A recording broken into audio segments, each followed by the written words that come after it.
Kita mulai kuliah pemisahan setimbang terpacu ini. Kita sudah sampai ke video 10.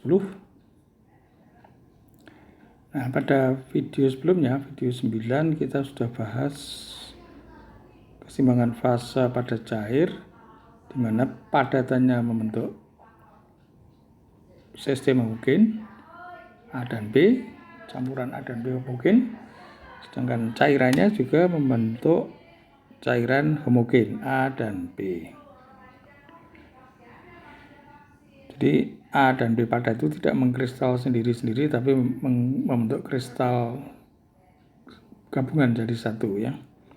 Itu adalah sistem homogen, padatan homogen, atau sering disebut dengan solid solution atau larutan padat.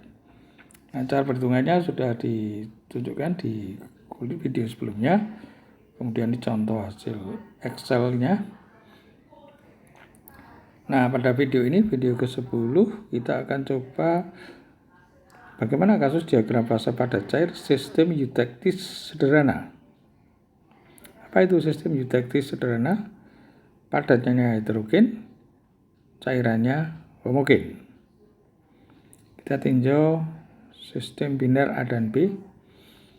Jadi asumsinya sesuai dengan namanya tadi, A dan B di fase padat tidak saling melarutkan. Jadi A mengkristal sendiri, B mengkristal sendiri. Kemudian kristal A dan B ini, padatan A dan B ini, butir-butir padatan A dan B ini bercampur membentuk fase padatnya.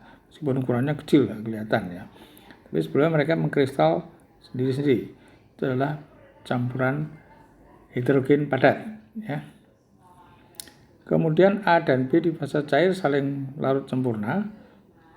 Misal nanti dianggap larutan ideal. Kalau tidak ideal ya tambah koefisien aktivitas. Tapi untuk bahasan awal kita pakai larutan ideal dulu. Nah, sket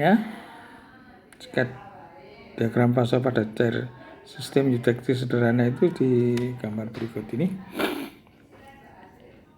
Nah, jadi di atas, bagian atas itu adalah fase cair homogen A dan B.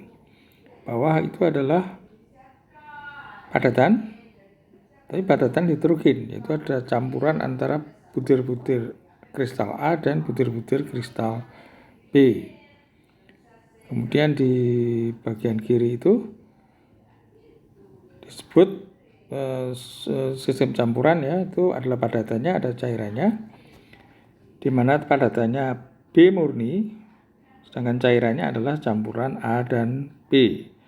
Sedangkan di bagian kanan itu ada campuran padat cair, di mana padatannya padatan A sekarang. Kalau di bagian kanan itu isinya padatannya padatan A, cairannya tetap cairan A dan B campur, homogen ya. Jadi kalau kiri kita punya padat B, tidak punya padat A, di kanan kita punya padat A, tidak punya padat B. Lalu pertemuan dua grafik lengkung di atas itu dengan itu disebut titik eutektik, ada komposisi eutektik XAE ini. Nah, suhunya, garis datarnya itu adalah suhu eutektiknya ya. Dan fraksi molnya A yang kanan murni, A murni, yang kiri adalah B murni. Jadi absisnya adalah XA atau fraksi mol A. Jadi titik eutektis terjadi pada fraksi mol A sama dengan XAE pada gambar itu. Bagaimana mengkonstruksi gambar ini? Nah, kalau di sebelah kiri, garis lengkung kiri itu menyatakan batas cair dan padat, di mana padatannya adalah padatan B murni. Sedangkan yang di atas, yang kanan itu, garis lengkung di kanan itu menunjukkan batas antara cairan A dan B homogen dan padatan yang hanya mengandung A. Nah, sekarang kalau misalnya bayangkan di peristiwa ini ada cairan atau padatan, mulai dari padatan di titik C. Itu berarti apa komposisinya? Terdiri dari padatan A dan padatan B, masing-masing membentuk butir-butir sendiri, kristal-kristal sendiri. Tapi kemudian butir-butir kristal tadi bergabung menjadi satu fasa padat, ya. Walaupun secara mikroskopik akan kelihatan dia adalah membentuk sistem heterogen. Bagaimana kalau cairan padatan dari C dipanasi, maka akan suhunya naik, fasenya tetap padat. Padat berupa campuran hidrogen A dan B. Nah, sampai di titik D itu, ya. Titik D itu apa yang terjadi di titik D? Terbentuk setimbangan antara padatan B dan campuran cairan A dan B, ya, yang komposisinya adalah komposisi eutectisnya ini.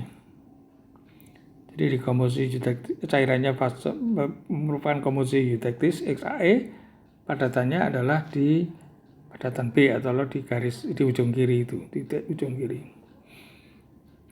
Kalau kita panasi lagi, jumlah cairan makin banyak, padatan makin sedikit, misalnya di titik F di atasnya itu, maka ada padatan dan cairan.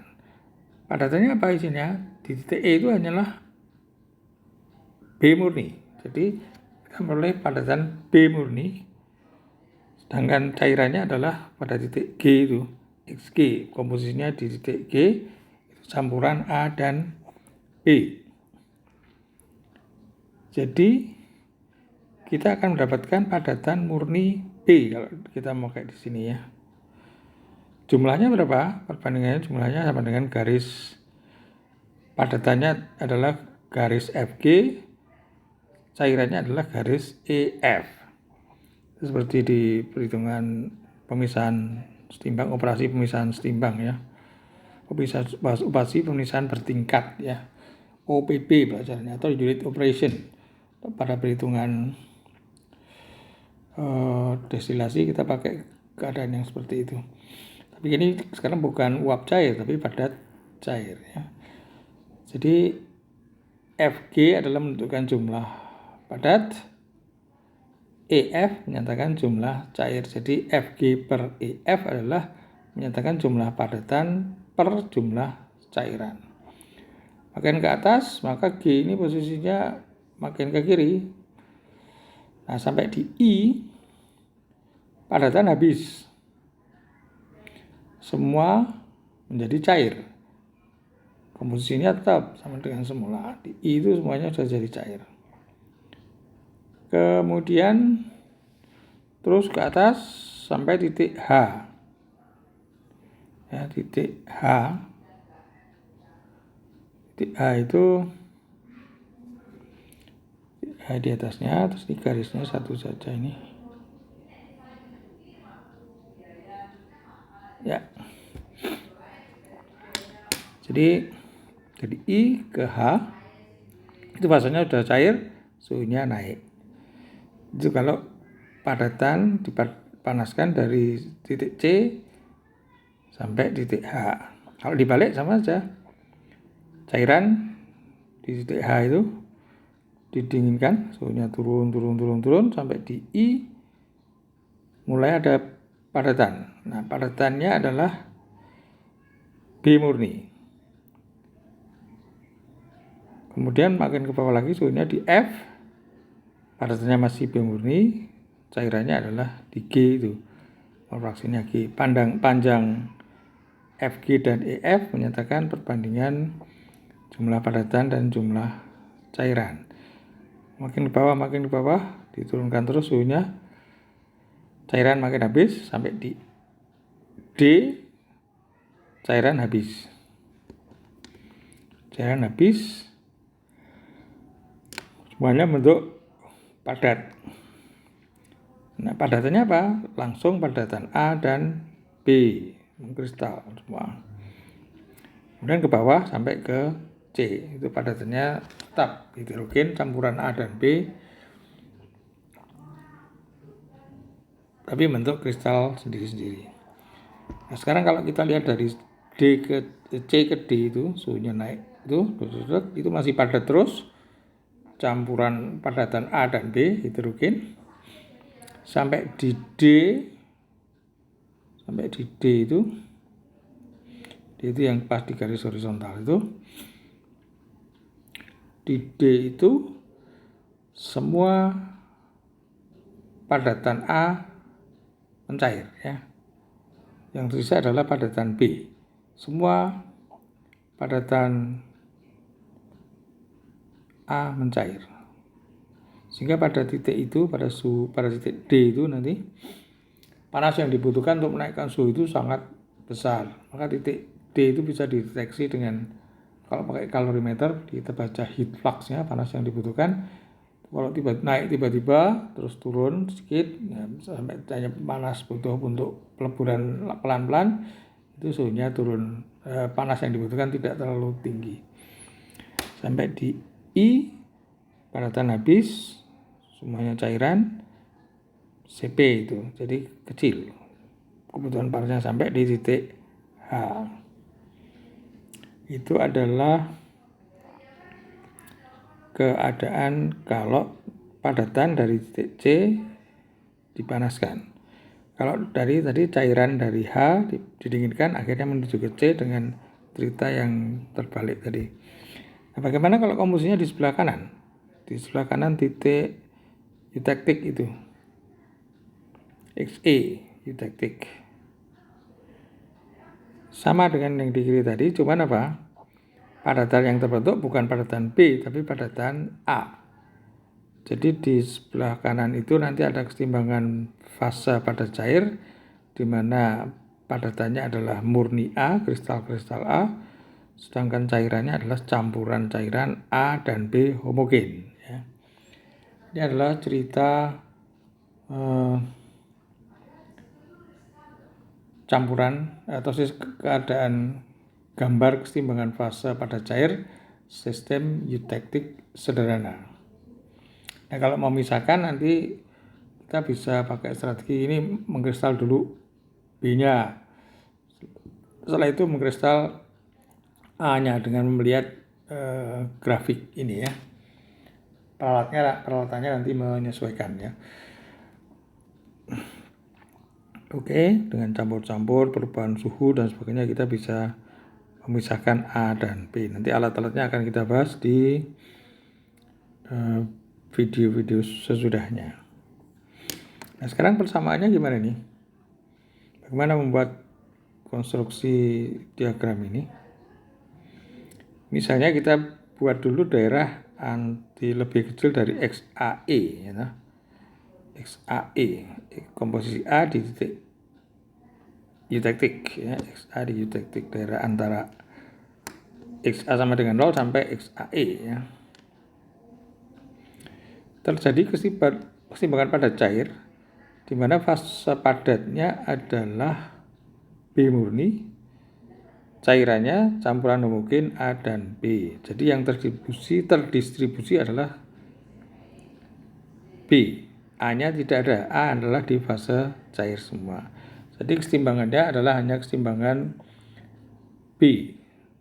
Jadi kita bisa tulis FBS sama dengan FBL. Ini tidak pakai 0 ya. Bentar, saya koreksi ini.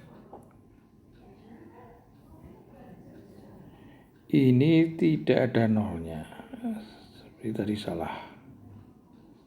Ini tidak ada nolnya.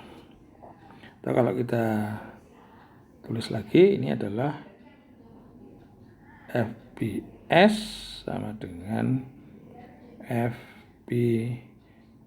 FBS adalah fugasitas B di fase padat.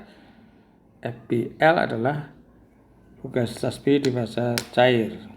Kemudian di fase padat pakai pendekatan activity coefficient gamma BS, XBS, FB0S ya. Di fase cair diganti dengan pendekatan activity coefficient adalah gamma BL kali XBL kali F0 FB 0L. Kalau cairan dianggap ideal, gamma BL 1. Nah, sekarang padatan B murni. Murni itu artinya apa? XAS-nya sama dengan 1. Dan gamma BS-nya mestinya 1 ya. Sorry, ini bukan XAS ya, B murni. Berarti ini harusnya XB ya. Ini XB ini. XBS-nya sama dengan 1. Nah, kalau XBS-nya 1, berarti apa? Gamma BS-nya 1, karena dia zat murni, tidak ada campurannya. Berarti keadaannya ideal. Jadi gamma BS 1, XBS 1. Jadi diperoleh persamaan yang di bawah itu F0 FB0S sama dengan XBL kali FB0L. Jadi bisa dimanipulasi aljabar seper XBL sama dengan FB0L per FB0S. FB0S itu adalah ugasitas standar B murni pada keadaan sistem ya, suhu dan tekanan sistem. BOL berarti di cairan. Nah, kombinasi 2 dan 7. 2 itu yang mana? Yang kemarin atau video sebelumnya, yaitu mengenai FBOL dibagi FBOS. Jadi kita lihat di video nah ini. XIL per XIS itu adalah eksponensial min delta HFI per RTMI kali TMI per T min 1. Ini di video sebelumnya sudah kita bahas. Di mana TM adalah melting point. Delta HF adalah panas peleburan. Sehingga dengan kombinasi itu kita akan dapatkan persamaan 7 ya, per 7 dan 8. Kita log juga yaitu per XBL kita ln dari luar kiri menjadi min ln XBL karena seper XBL. Ruas kanannya menjadi ln FB0L per FB0S. Lalu menggunakan persamaan di depan tadi, FB0L per FB0S adalah pakai delta H itu, pakai eksponensial tadi persamaan di depan, silakan dilihat persamaan 7 di video 9. Nah, kalau di ln dari E pangkat tinggal angkanya saja, tinggal bilangannya saja. Jadi ln E itu saling menghilangkan, sehingga akan diperoleh delta HFB per R TMB kali TMB per T min 1. Delta HFB adalah entalpi peleburan B, TMB adalah titik lebur B. Jadi XAL dicari sebagai 1 min XBL. Jadi kita hitung XBL-nya, kemudian kita hitung XAL ya. Lalu XBL-nya dihitung dengan rumus atau di persamaan 8 itu. Nah, itu adalah untuk menggambar garis lengkung di sebelah kiri. Nah, sekarang bagaimana daerah di sebelah kanan, garis lengkung di bagian kanan itu? Nah, di kanan tadi padatannya adalah A murni, sekarang kalau tadi B murni, sekarang A murni. Cairnya adalah campuran homogen A dan B. Lalu dengan cara seperti di atas tadi, kita akan peroleh ln XAL sama dengan delta HFA, sekarang kalau peleburan A, dibagi R per TMA titik lebur A kali TMA per T min 1. Sehingga XAL bisa dicari. Nah, kalau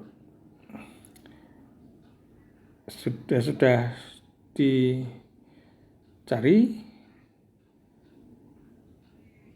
maka sekarang kita bisa mencari XB-nya. XBL adalah sama dengan 1 min XAL ya, 1 min XAL ya.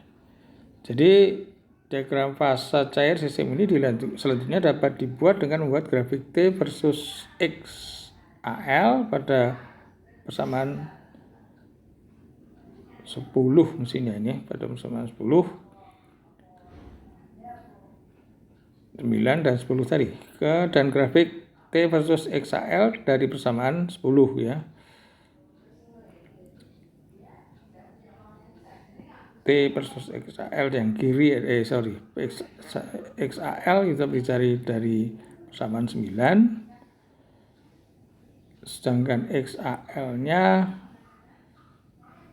dicari dengan persamaan 10 ya, sedangkan T-nya itu bisa dicari dari persamaan 9 tadi. 9 dan 10. Jadi kita bisa mencari XB-nya dan yang dicari dulu XAL, kemudian kita bisa mencari XBL dengan dasar seperti persamaan 9. Cuman yang diketahui sekarang tidak XBL tapi adalah XAL-nya. XBL-nya kita hitung. Jadi kalau yang sebelah kiri, garis lengkung kiri itu XAL dihitung, XBL dihitung, kemudian dari XBL kita bisa menghitung SAL. Kalau untuk di sebelah kanan, garis lengkung kanan, itu kita hitung XAL, kemudian dicari XBL-nya. Ngitung XAL dengan persamaan 10, mencari XBL-nya dengan persamaan 9 tadi.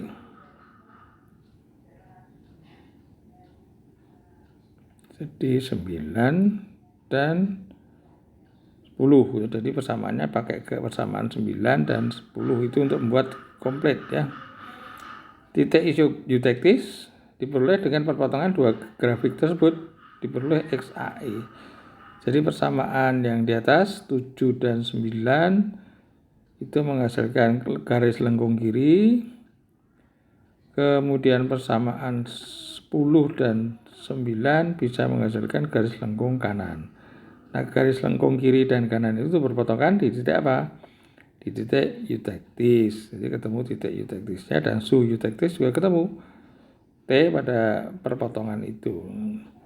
Setelah itu dapat dibuat diagram fasanya seperti di bawahnya itu. Jadi kita peroleh grafik yang seperti yang kita ceritakan di depan. Nah, silakan sebagai latihan dicoba membuat grafik ini. Data-data sama dengan pada A. Jadi datanya pakai yang ini saja. Pakai seperti A dan B, tapi sekarang kita padatan A dan B membentuk sistem heterogen. Ini adalah kalau kita punya sistem eutektis sederhana. Jadi kita buat garis kiri dulu dengan keseimbangan cairan B, keseimbangan cairan A dan B dengan padatan A. Sedangkan yang kanan diperoleh dengan keseimbangan padat A murni dengan cairan A dan B. Supaya ini dipahami betul, dibaca berkali-kali mungkin videonya, kalau belum paham diikuti videonya sampai kita paham betul dan latihan membentuk tadi diagram fasenya dan coba membuat interpretasi seperti yang digambar ini ya. Bagaimana kita bisa memahami sistem eutektis sederhana. Nah, setelah itu kita bisa menjabarkan secara teoritis diagram fase padatan homogen cairan homogen dengan padatan padat cair yang membentuk sistem eutektis sederhana. Ada diagram lain yang lebih kompleks, misalnya A-nya tidak murni, B-nya tidak murni, tapi A-nya itu mengandung sedikit B, kemudian B-nya mengandung sedikit A. Nah, itu ada partial miscibility sedikit. Itu teorinya hampir sama dengan ini. Saudara bisa mengembangkan sendiri. Nah, berikutnya ini setelah kita buat konstruksi, silakan sekali lagi latihan. Nah, sekarang kita teruskan sedikit perbandingan operasi berbagai padat cair dan uap cair. Perbandingan operasi berbasis padat cair dan uap cair. Jadi kalau uap cair adalah destilasi, padat cair adalah yang kita bahas ini. Nanti ada kristalisasi, nanti ada macam-macam sistem, tapi operasinya padat cair. Nah, kalau saudara ingin membandingkan, itu yang paling ada di buku Perry edisi 8 ya. Nah, yang penting di sini apa? Bahwa panas peleburan zat itu umumnya jauh lebih kecil daripada panas penguapan. Saya H2O saja. H2O itu panas penguapannya sekitar 540 kalori per gram ya, 540 kalori per gram. Tapi kalau kalor leburnya itu hanya 80 kalori per gram. Kalor lebur es itu hanya 80 kalori per gram. Sedangkan kalau menguapkan air itu sekitar 540 kalori per gram. Jadi 540 dengan 80. Jadi kalau kita pakai operasi pada cair itu jelas kita membutuhkan panas yang relatif kecil dibandingkan dengan kalau kita memakai operasi uap cair. Meskipun banyak metode penghematan tapi tetap ada basisnya itu adalah bahwa pada cair itu hanya membutuhkan panas peleburan yang lebih kecil daripada panas penguapan. Kemudian ada keuntungan-keuntungan lain, misalnya tadi padatannya sering murni kalau membuat sistem heterogen dan seterusnya. Cuman peralatannya belum banyak dikenal ya. Kelemahan dari ini pada cair ini adalah bahwa teori keseimbangan pada cair relatif belum banyak dikembangkan dan peralatannya juga relatif belum banyak dikenal, terutama di dunia teknik kimia. Lebih terkenal misalnya destilasi, ekstraksi. Kalau destilasi itu uap cair, kalau ekstraksi itu adalah cair. Nah, kalau ini kita berurusan dengan padat cair. Nah, hal lain yang bisa disebutkan di sini adalah kalau zat-zat itu titik didihnya tinggi, maka kalau destilasi butuh suhu yang tinggi, kadang-kadang bahannya rusak ya. Nah, untuk menurunkan suhu operasi menaranya, yang kita lakukan adalah membuat vakum dengan menurunkan titik didih dengan membuat sistemnya vakum. Jadi menara destilasinya terpaksa tekanan sangat rendah. Tentunya ini butuh biaya yang juga relatif mahal ya. Nah, kalau kebetulan titik leburnya itu sekitar nyaman misalnya 38 derajat Celcius dan sebagainya, itu enak sekali itu karena didinginkan dengan air saja bisa ya. Kalau suhunya leburnya minus 5 derajat Celcius, nah itu perlu refrigeration ya. Perbandingannya ya terserah mau pilih yang uap cair pada cair, tergantung pada kasusnya nanti. Kita lihat situasinya, bahan-bahannya seperti apa dan seterusnya. Jadi keuntungan pada cair sekali lagi yang penting adalah panas peleburan itu jauh lebih kecil daripada panas penguapan. Namun kelemahannya tadi teorinya belum banyak, peralatan juga belum banyak dikenal ya. Ini perbandingannya juga tadi, kalau titik D-nya terlalu tinggi kadang-kadang rusak atau kita harus pakai vakum dan seterusnya. Maka pemisahan itu harus kita bisa pilih, oh ini kira-kira kalau sistem ini, pemisahan sistem ini sebaiknya saya memakai sistem pemisahan yang bagaimana. Nah, ini adalah perbandingan operasi berbasis pada cair. Nah, ringkasannya bisa dilihat tabel 10.2 di Perry ya.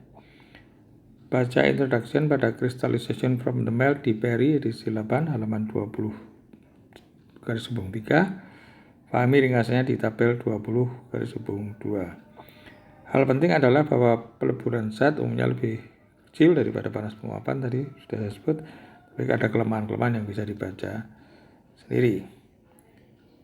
Nah, sekarang berikutnya di video berikutnya kita bahas jenis pemisahan berbasis operasi pada cair. Ada berbagai peralatan. Kalau uap cair ada destilasi, ada absorpsi, stripping dan seterusnya. Oke, kita akhiri dulu video yang ke-10 ini. Nanti kita lanjutkan dengan video ke-11. Terima kasih.